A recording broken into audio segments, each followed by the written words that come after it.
circuit below shows a generator driving a transformer. The output of the transformer has an AC voltage whose RMS is 110 volts and whose frequency is 60 Hz. The generator is made from a circular coil of wire with 400 turns and radius of 0.2 meters. The coil is rotated in a uniform magnetic field. This video is the second of 2 videos dealing with generators and transformers. Please make sure that you viewed the other video first, since that one gives derivations of formulas that we're just going to assume here right off the bat. The aspect that makes this problem distinct from the previous one is that that one began with a complete definition of the generator and asked what happened at the output of the transformer. This one instead begins at the output of the transformer and asks what happened at the generator. As the first step in the calculation, we're going to start at the output of the transformer and go back to the input. We know that the formula relating the voltage in to the voltage out of a transformer shows that this ratio is the same as the number of coils in and out. We also remember that this formula works for either peak voltages or RMS voltages as long as we're consistent in the problem. This is where one small trick is hidden.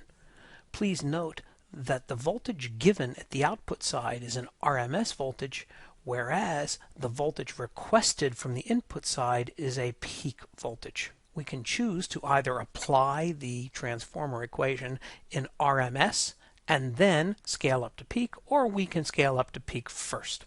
Let's scale up to peak first. The peak voltage is the highest voltage you will ever see at any instant, and therefore it is larger than the RMS voltage. That means we need to multiply the RMS voltage by the square root of 2.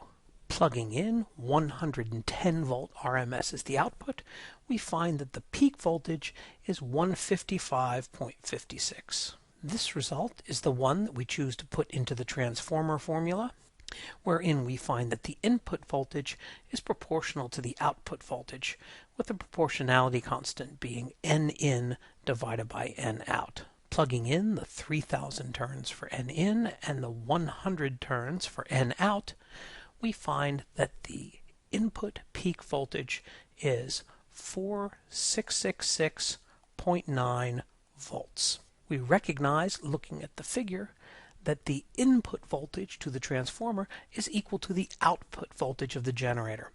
We also remember the formula for the peak voltage of a generator. This is the formula that is easy for basketball fans to remember.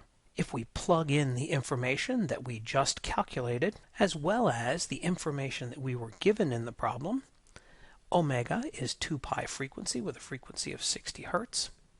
The generator contains a 400 loop coil. The magnetic field is unknown, and the area of any circle is pi times the radius squared. We find that this expression has only one unknown. That one unknown is the magnetic field, and when we plug in the numbers, we get 0.246 Tesla. And that ends our end to beginning calculation of a generator transformer set.